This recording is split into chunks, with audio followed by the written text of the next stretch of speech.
साड़ी अभी आप लोगों को दिखाते हैं ये साड़ी कैसा है। वाह बहुत खूबसूरत है।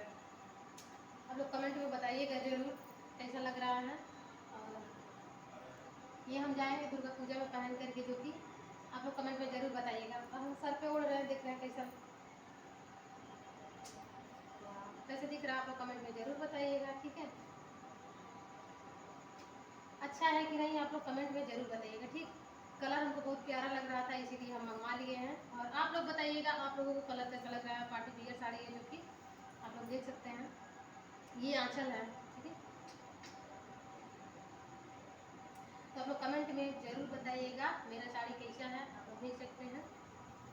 और चल रहे हैं, अब इसको फोल्ड मारते हैं, रखते हैं, क्योंकि अब इसमें फाल लगाना है, ब्लाउज सिलना है। अब चल रहे हैं इसका काम करेंगे जो कि